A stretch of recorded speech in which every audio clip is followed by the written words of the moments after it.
And this even into adulthood, which is a parent gotta know you can have an opinion in your children's lives and shit.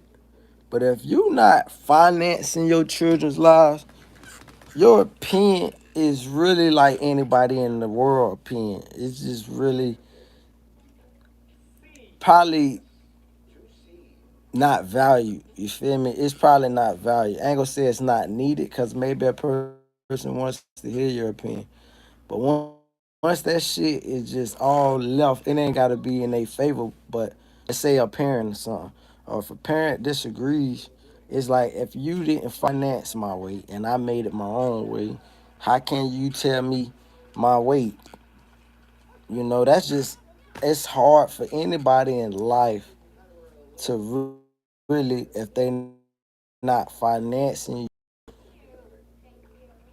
at that moment in time, you feel me, to get to a certain level, because there's so many different levels to reach in life. And so each step of progression, you can, if you got that kind of great relationships with your parents, it's great if they could facilitate that and be there to mentor that. But then you got certain kind of parents, and this where I think the depthness of who you are as a man and a person, or if you a woman, how in depth your parents' demeanor don't make them fuck that. See, you get these calls. I guess this because you got your people that'll call you and throw you in a fucked up mood. You could be in a good mood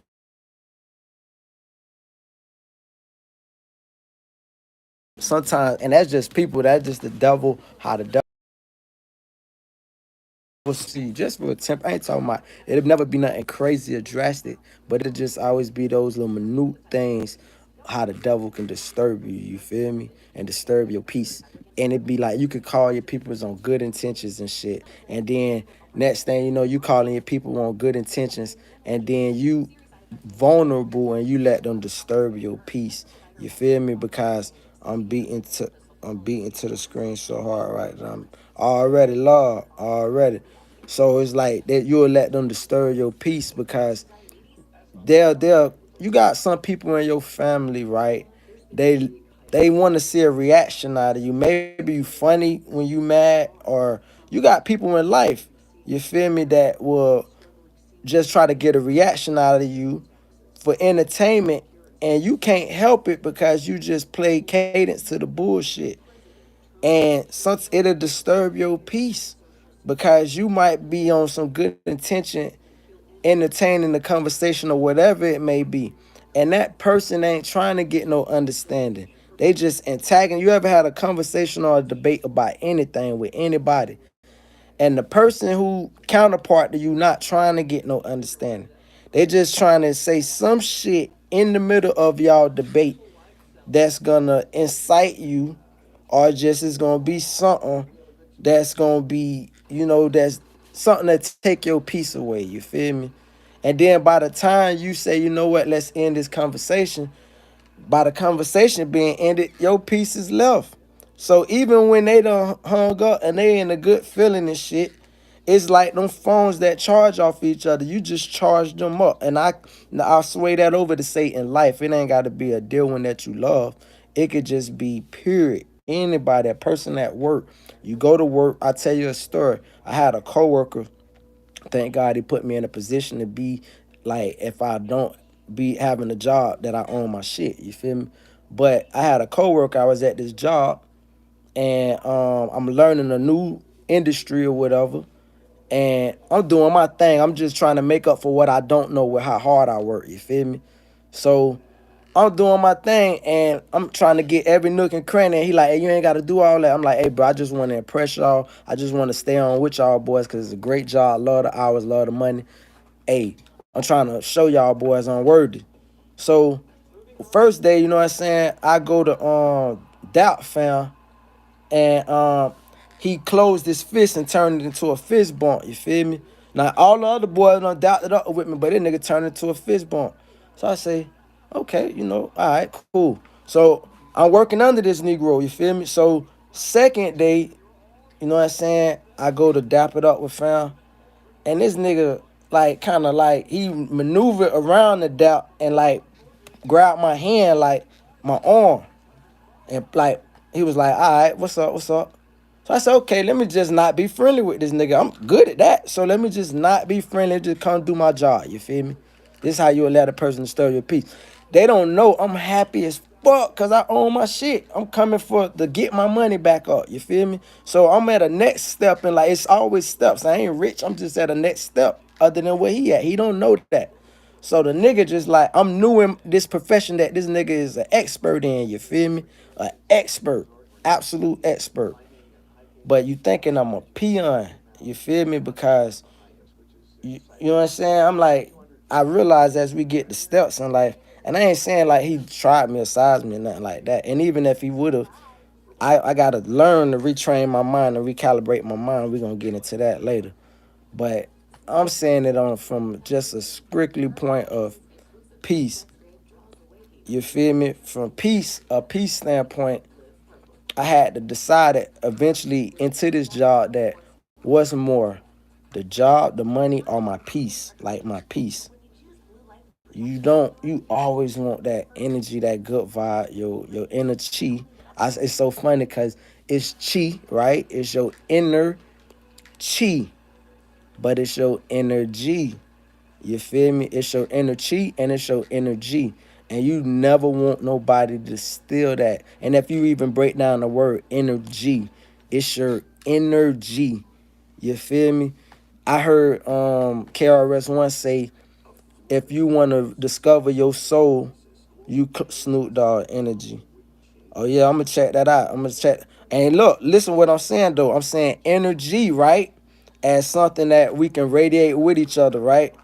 But at the same time, I'm saying energy inside your inner gangster, your inner gutter, your inner tuition, your id.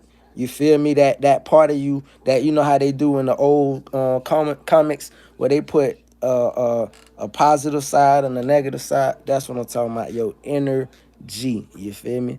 And so that right there is yourself. And it's funny because that was mind blowing here. KRS once say your physical being is just a physical being, but yourself is when you close your eyes and you talk without actually talking, and that voice that you hear, that's your inner self. And that's just trippy thought to just know that it puts concept to when it said it biblically about the flesh. When you think about when you don't talk and you talk within your head, that voice that you hear, that voice is always present, is present before good shit, bad shit, it's always present. You feel me? And so going back to that same voice, when I had this coworker, and I'm gonna lead into that as a topic two, coworkers at jobs and stuff. But when I had this coworker who seemed problematic, I had to assess the situation. I had to say, this is a person that in my personal life I would never know. I don't rock with this kind of person in particular. And the other people who I would rock with, I'm just not in the stage of meeting new friends. So I just be chilling, right? So with that said, it's like I was able to assess the situation, and I was like, you know what? I went over like a man, and I went to the supervisor or the person who hired me, and I said, I shook his hand. You feel me? I was like, hey, I appreciate you giving me the opportunity. This was something new. I'm gonna take this with me because it's a skill. I always love different skill sets, you know, and like a renaissance man. And so it's like I said, I'm gonna take this, and I appreciate it. You feel me? And so, hey, you hand me my cup. Thank you, sir. So, I was like, I'm gonna appreciate it. I said, I'm gonna take the opportunity and to thank you before I get up out of here. And he asked why, and I was like, hey, I can't just be in an environment that's just not conducive for what I got going on. I came to make money. I came to save money. I came to provide and be a great dad. And none of that encompasses when I'm around a person who drive or direction might not be my direction. Though be there a great worker. And I said, I gotta be selfish for me and put myself in the best position to win. And I can't win if I'm making the money, but I'm putting myself at risk to I'll just leave the conversation where that was, and that was that. And he was very understanding, and I was awesome. So I say that's how you protect your energy. You feel me? Now, my next line of topic, I said I was gonna lean into it, which was coworkers. It said coworkers aren't your friends. You feel me? I would like to think that I got coworkers at different jobs that I worked at that probably follow my YouTube. That's why my success is paramount for my daughter to have a great life. It's paramount for me to show people. That's why I think we keep communication with people sometimes. It's because we want them to see our progression in life. You feel me? Why you think people fall out of touch? They fall out of touch when they be doing bad. When they doing good, the motherfuckers is around in your face.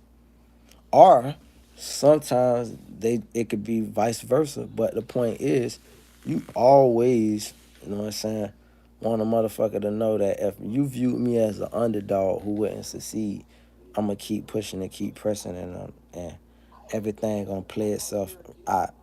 So I would like to think going into this conversation with coworkers that I built a rapport that though the motherfuckers don't hit me up, they can say, damn, we ain't never met a Negro like that. You did. And I say that because this guy made a video talk about your coworkers aren't your friends. Because the minute you go to stand up for them, they gonna shut up and they gonna let you take the blunt of things or whatever.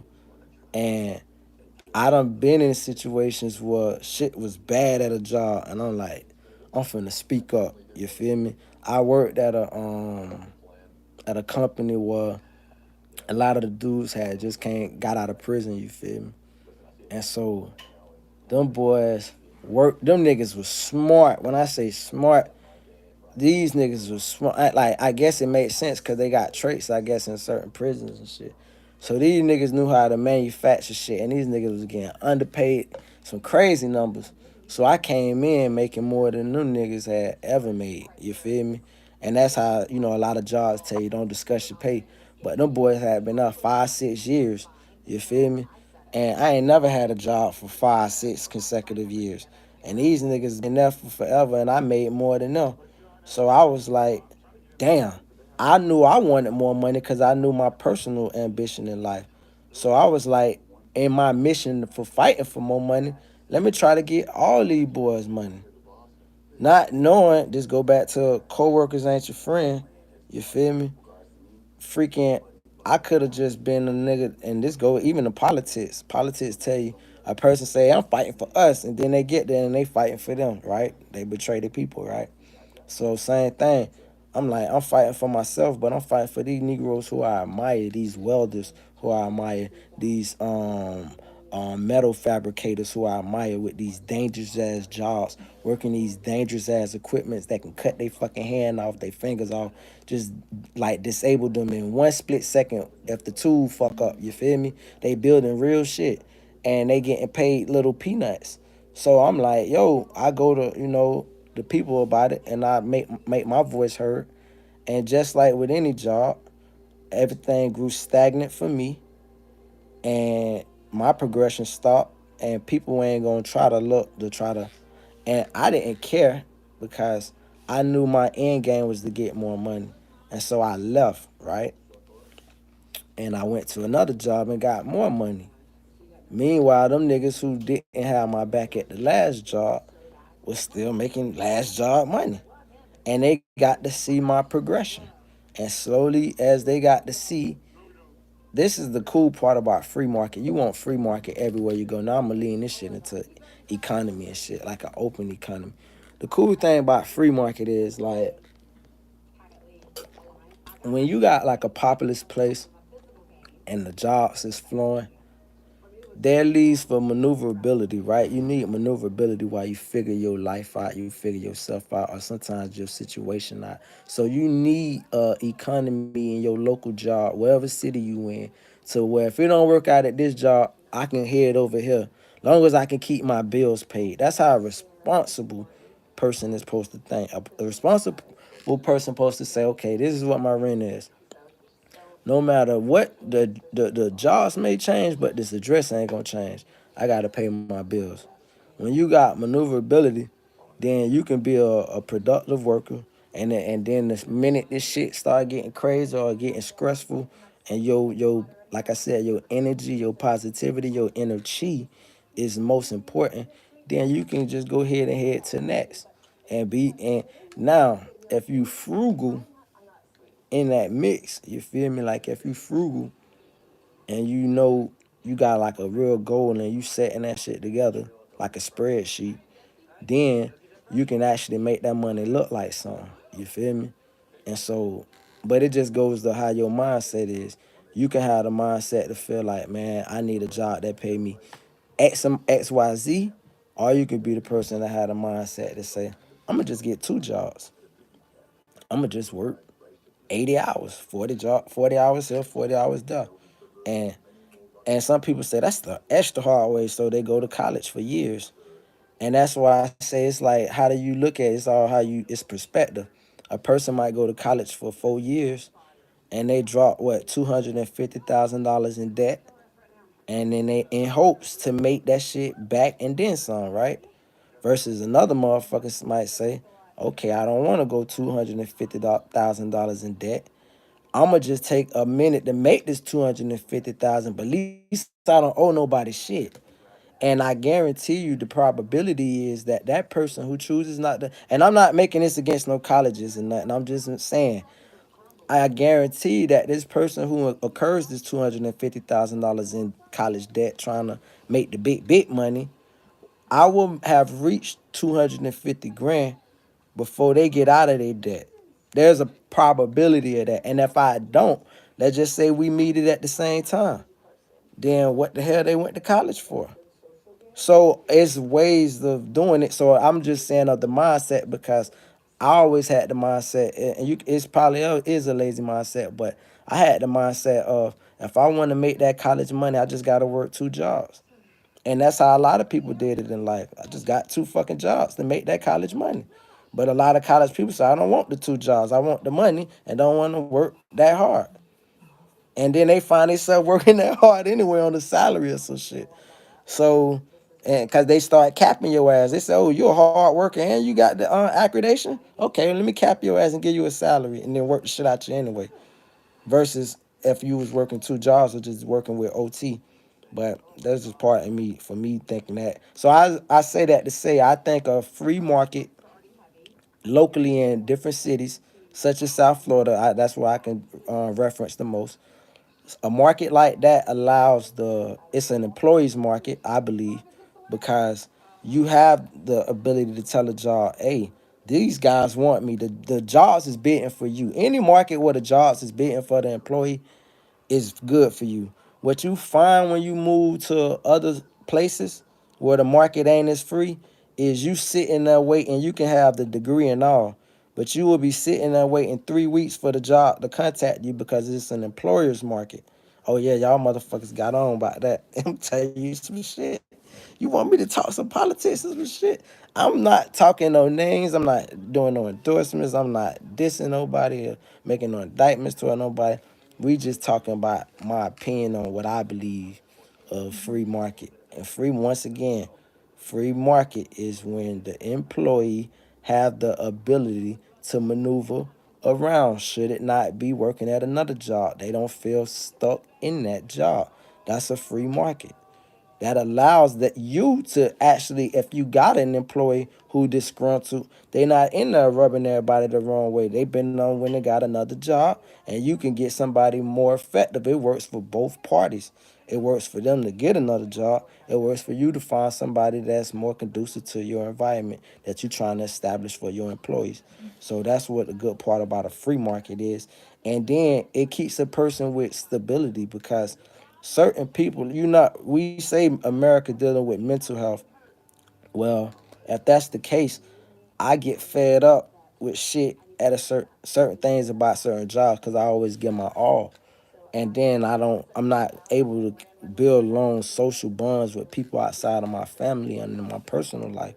So with that said, I might not have a mind that's able to be at a job for 5 years or 3 years. But bitch, if you got me for 8 months to a year, you finna have a motherfucker who gave you his all. And when I say you got me, I'm talking about people like me. There's so many people like me who probably had a lot of jobs, but they always kept a job. And I'm gonna say it again. I think if you look at the new America, most people you will find stable people who got their own apartment or something like that.